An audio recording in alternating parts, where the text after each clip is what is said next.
Assalamualaikum warahmatullahi wabarakatuh. Kami dari kelompok 5 yang terdiri dari Rani, saya sendiri Igra, dan Lani Triana Putri. Pada kesempatan kali ini kami akan mempresentasikan hasil telaah artikel 2 pada topik Performance Measurement dengan judul artikel The Process of Constructing Performance Measurement. Poin-poin yang akan kami presentasikan kali ini yaitu yang pertama tujuan dan motivasi artikel, 2 literature review, yang ketiga method of analysis, yang keempat theoretical framework, yang kelima the transformation from raw data to output, dan yang terakhir does it have limitation artikel ini. Baik, saya akan mempresentasikan mengenai tujuan dan motivasi dari artikel ini. Sebelumnya saya akan menjelaskan mengenai latar belakang dari penelitian ini. Dalam organisasi industri dan profesional, sistem pengukuran kinerja membantu manajemen untuk menindaklanjuti, mengkoordinasi, mengontrol, dan meningkatkan aspek-aspek tertentu dari kegiatan organisasi. Sistem pengukuran kinerja memiliki peran penting dalam manajemen karena berfungsi sebagai penghubung antara berbagai unit organisasi dan memfasilitasi perambatan rencana, serta tujuan manajemen yang lebih tinggi yang terkait dengan strategi keseluruhan di seluruh organisasi.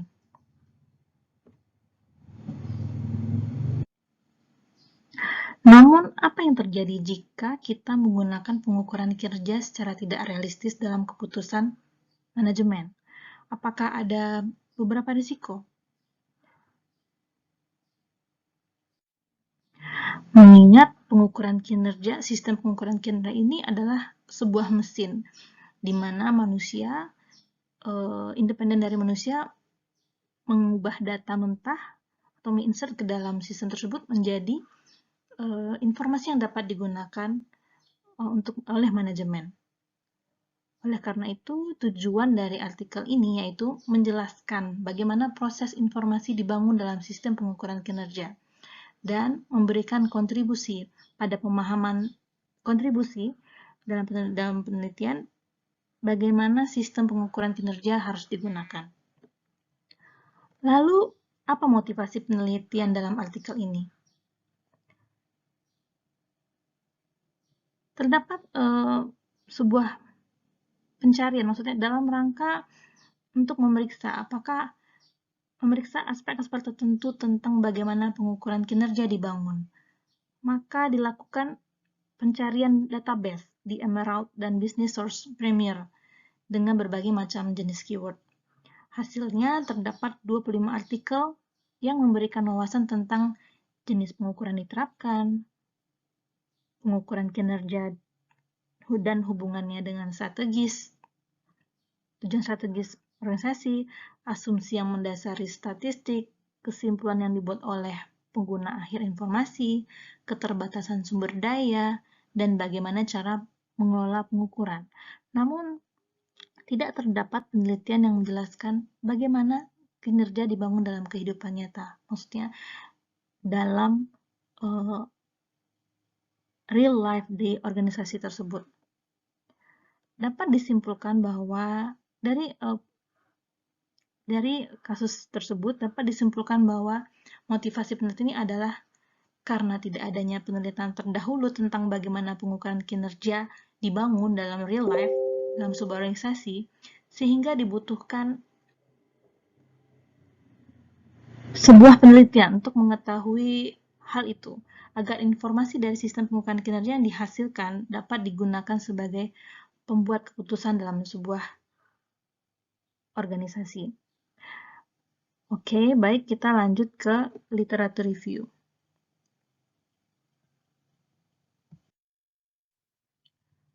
Nah, di sini kita akan bahas tentang penelitian terdahulu.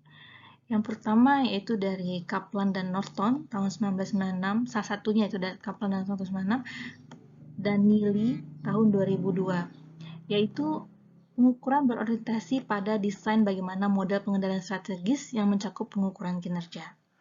Yang kedua, terdapat studi yang bersifat teknis yang fokus kepada desain ukuran kinerja oleh Neely tahun 2005, Kaplan dan Norton tahun 96, BTC tahun 97, Neely tahun 97, dan Olve tahun 1997. Dan baru-baru ini terdapat beberapa penelitian yang telah difokuskan pada evaluasi kegunaan pengukuran dalam organisasi. Pendekatan ini menekankan pentingnya studi bagaimana organisasi menangani pengukuran kinerja dan memanfaatkan data yang dikumpulkan. Hasil ini ditemukan oleh Elk 2001, BTC 1997, dan Borne tahun 2002. Terlihat di sini bahwa fokus telah bergeser dari mempelajari pengukuran itu sendiri ke bagaimana pengukuran itu digunakan. Selanjutnya, beberapa studi empiris juga menunjukkan bahwa banyak sistem pengukuran kinerja yang mengalami berbagai macam kualitas data, seperti definisi ukuran kinerja yang tidak jelas, kurangnya strategi validasi, kendala perangkat lunak, sintaks yang tidak cocok, kesalahan konversi data, dan kegagalan komputasi. Ditemukan oleh Elk 2001, Elk dan Person 2005, Shanks dan Darke tahun 1998. Selanjutnya ada penelitian dari Sodergren dan Soderholm tahun 1999, adalah salah satu literatur yang mengkritik praktek ukuran kinerja ini. Praktek ukuran kinerja yang berpengaruh negatif terhadap ukuran kinerja itu sendiri.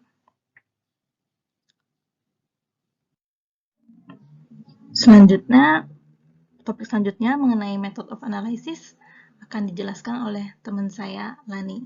Terima kasih. Baiklah, selanjutnya mengenai metode analisis dalam penelitian ini. Ada 3 metode analisis yang digunakan. Yang pertama, peningkatan kualitas implementasi sistem informasi di layanan kesehatan. Proyek penelitian yang sedang berlangsung. Yang kedua, strategi validasi dalam database perawatan kesehatan Swedia untuk waktu tunggu oleh Elk dan Person tahun 2005. Dan yang ketiga, sistem pengukuran kinerja dan pekerjaan manajerial oleh Elk 2001. Ketiga studi empiris ini berbasis kasus kualitatif, dan untuk yang 1 dan 2 itu menggunakan wawancara metodologi, dan untuk yang ketiga itu menggunakan observasi dan wawancara. Nah, untuk yang pertama yaitu peningkatan kualitas implementasi sistem informasi dan di pelayanan kesehatan.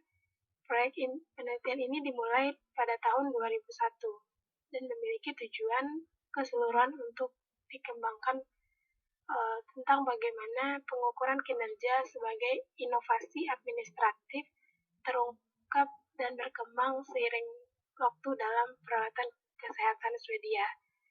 Nah, beberapa publikasi dari proyek ini adalah oleh Lindmark and al. Tahun 2004, kemudian Colbert et al. Tahun 2005, dan Elk et al. Tahun 2007. Nah, proyek penelitian ini mengikuti desain longitudinal di mana beberapa penelitian mempelajarinya. Proyek pembangunan menggunakan wawancara, dokumen, dan observasi. Nah, dalam penelitian ini, peneliti menggunakan data untuk meningkatkan pemahaman tentang proyek konstruktif dari sebuah informasi. Yang kedua, itu strategi validasi dalam database perawatan kesehatan Swedia untuk waktu tunggu. Nah, pada tahun 2001, tim peneliti dari Divisi Teknologi dan Manajemen Mutu Universitas Linköping mempelajari cara kerja rumah sakit dan wilayah dengan validasi strategi untuk database perawatan kesehatan Swedia untuk waktu tunggu. Nah, proyek ini dibiayai oleh Swedish Association of Local Authorized and Regions atau disingkat dengan SALAR, yang mana tujuan utama dari penelitian ini adalah untuk meningkatkan pemahaman tentang bagaimana unit-unit lokal memastikan informasi yang dilaporkan ke database nasional untuk waktu tunggu sudah benar dan bebas dari kesalahan. Nah, dalam penelitian ini, wawancara, observasi, dan dokumen yang digunakan sebagai pengumpulan metode data penelitiannya. Dalam penelitian ini, peneliti menggunakan informasi dari validasi studi strategi untuk menunjukkan bagaimana orang menggunakan teknik yang dibangun secara sosial daripada metode objektif untuk membuat klaim tentang data. Nah, yang ketiga itu sistem informasi kinerja dan pekerjaan manajerial, studi tentang sistem pengukuran kinerja dan pekerjaan manajerial disajikan di tesis doktoral oleh Elk tahun 2001. Penggunaan ukuran kinerja dalam penelitian ini dikonseptualisasikan oleh versi modifikasi dari teori pengaturan perilaku yang dikembangkan oleh psikolog Roger Barker dan kelompok penelitiannya. Nah, sebuah sistem perilaku yang dapat dilihat dari sistem sosial skala kecil yang komponennya meliputi manusia dan fisik benda. Nah, studi empiris yang digunakan yaitu pengamatan dari pertemuan manajerial. Selanjutnya itu theoretical framework atau kerangka teori. Di theoretical framework ini dijelaskan beberapa pendapat ahli seperti sistem kinerja pengukuran dipandang sebagai sistem yang mengubah data, memasukkan menjadi informasi yang dapat digunakan untuk berbagai jenis keputusan dalam organisasi oleh Elk 2001 dan Kazandijan dan Mead 1999. Tujuan yang kedua yaitu tujuan dari sistem ini adalah untuk menyediakan pembuat keputusan informasi yang relevan oleh McKinnon dan Burns tahun 1992 dan Lee et al. 2002, Simmons tahun 1995.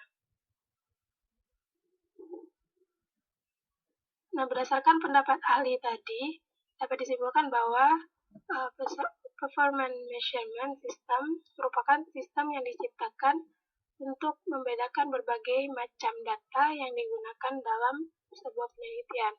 Tujuannya yaitu untuk menentukan dan membedakan yang mana yang paling relevan untuk penelitian atau informasi tersebut. Sistem ukuran kinerja mengubah data mentah dari aktivitas organisasi melalui sumber daya sistem ke berbagai jenis pengaturan. Sistem bisa menyampaikan informasi point to point dari satu tempat ke satu pengguna, kemudian menyiarkan informasi dari satu tempat ke banyak pengguna, atau dari banyak tempat ke satu pengguna. Nah, penggunaan pengukuran kinerja dalam organisasi melibatkan ketiga mode ini, tergantung dari jenis informasi dan tujuan penggunaannya. Nah, ada 5 situasi khas di mana pengukuran kinerja yang digunakan telah diidentifikasi. Yang pengaturan pertama yaitu tindak lanjut terus-menerus dalam pekerjaan manajerial di mana kinerja ukuran berfungsi sebagai ukuran suhu atau pengambil perhatian oleh Elk tahun 2001. Kemudian pengaturan kedua yaitu penggunaan dalam pekerjaan perkembangan atau perbaikan di mana kinerja pengukuran membantu dalam pemecahan masalah oleh Fosbeck tahun 1998, Fontaine dan Elk tahun 2006, kemudian Kaplan dan Norton tahun 1992. Pengaturan ketiga yaitu manajer yang tertarik menggunakan database, mengumpulkan informasi, dan membuat analisisnya sendiri oleh Simon 1995. Kemudian pengaturan keempat, ukuran kinerja digunakan dalam proses penyebaran tujuan oleh Burn et al. Tahun 2000 dan L tahun 2001. Kemudian pengaturan 5, informasi dari pengukuran kinerja digunakan dalam laporan dan mempresentasikan kelompok pemangku kepentingan tertentu oleh L dan Person tahun 2005. Baiklah, selanjutnya akan dilanjutkan oleh Karami.